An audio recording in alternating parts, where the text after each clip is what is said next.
Everybody Cooks Rice by Nora Dooley, illustrations by Peter J. Thornton.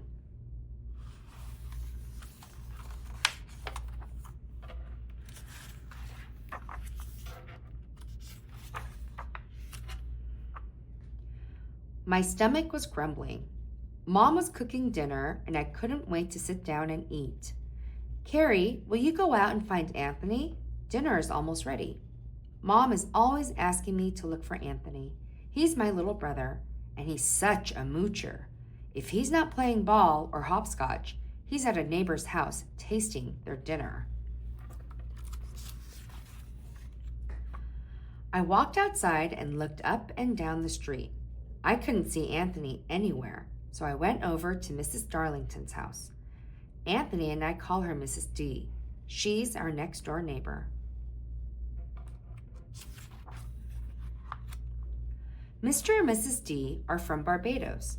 It was Thursday, so their grandchildren, Sean and Stephanie, were over having their favorite dinner, black-eyed peas and rice. At the front door, I could smell fried onions and bacon. It made my mouth water. I ate a small cup of rice and black-eyed peas, while Mr. D told stories about Barbados. People swim there and go fishing, even in December. Suddenly, I remembered I was supposed to be looking for Anthony, so I asked if anyone had seen him. Sean said he'd seen Anthony going into the Diaz's house. I went there next. When I walked into the kitchen, my friend, Vendra Diaz, and her little brother, Tito, were cooking dinner because their mom was working late. Tito was telling Vendra that she uses too much spice. Vendra said Tito was checking the pot too often, so the rice and pigeon peas would never cook. Their teenage brother, Jose, told them to pipe down. He wanted to watch TV. I looked in the pot to see what was cooking. The rice was bright yellow. Vendra told me that her grandmother in Puerto Rico had taught her how to cook with turmeric.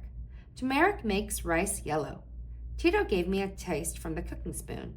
Boy, was it delicious. Then I asked if anyone had seen Anthony. Vendra said Anthony had been there to taste their dinner, but had left to visit Dong. So I went across the street to Dong's house. Dong Tran came from Vietnam 5 years ago with his whole family, aunts, uncles, cousins, and all. Dong's older sister, Tam, answered the door. Mr. and Mrs. Tran worked late every day, so everyone else takes turn making dinner. It was Tam's turn to cook. She was busy making the garlicky fishy sauce called Nok Kam. She let me try it on some rice. It was sweet and salty and sour. It tasted interesting. Later, when Mrs. Tran gets home, she'll make fried rice with peas.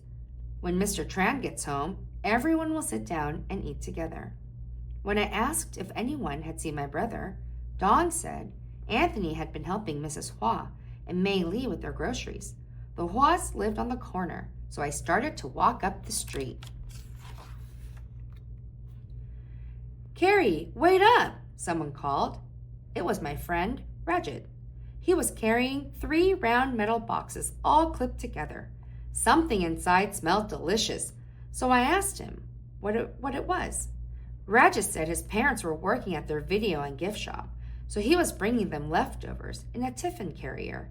There was a big party at the Krishnamurthi's house last weekend, so Rajat's mother cooked a fancy, colorful Indian dish called biryani. It's made with peas, cashews, raisins, lots of spices, and a special kind of rice called basmati rice. I had tasted biryani at Rajat's house the last time I went out looking for Anthony. When I told Rajat that I was looking for my older brother again, he said Anthony and Mei Li were blowing bubbles out of a window at the Hua's house. Carrie, wait up, someone called. It was my friend Rajat. He was carrying 3 round metal boxes all clipped together. Something inside smelled delicious, so I asked him what it was. Rajat said his parents were working at their video and gift shop, so he was bringing them leftovers in a tiffin carrier. There was a big party at the Krishnamurthi's house last weekend, so Rajat's mother cooked a fancy, colorful Indian dish called biryani. It's made with peas, cashews, raisins, lots of spices, and a special kind of rice called basmati rice.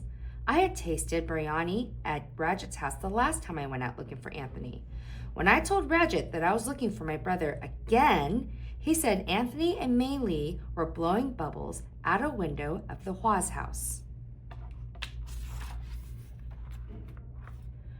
The Huas came from China a year ago. Mrs. Hua is just learning how to speak English. We smile at each other a lot. Mrs. Hua was steaming white rice for her family and the boarder who lives in the back room. She was also making tofu and vegetables in the wok. That's a big pan with a round bottom. Mrs. Hua always makes me sit down and eat something when I come over. Everyone at the Hua's house uses chopsticks. Mei Li, who is only 3.5 years old, can even pick up a single grain of rice with her chopsticks. Mei Li laughed at me when I tried using chopsticks and dropped some vegetables. She said Anthony was bye-bye, so I decided to try our backyard neighbors, the Blues.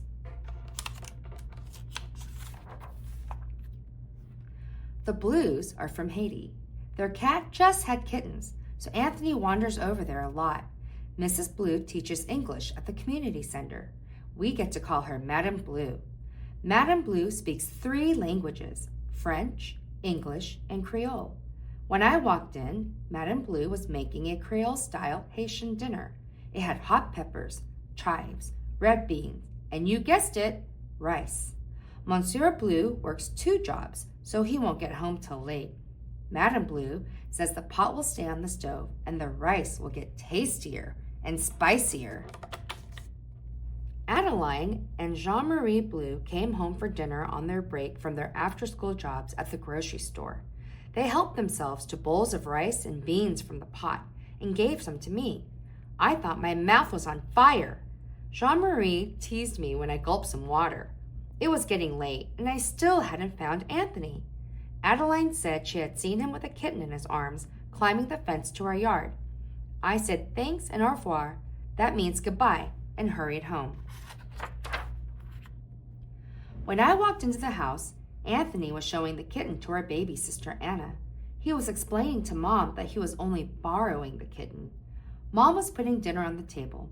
Her grandmother from northern Italy taught our grandmother, who taught Mom how to cook risi e bisi, rice with green peas. Mom puts butter, grated cheese, and some nutmeg on it. It smelled so good, but my stomach wasn't grumbling anymore. I told Mom that I was too full to eat. Anthony said he wanted to eat his dinner, even though he was full, because he loves rice. And that afternoon, he found out that everybody cooks rice.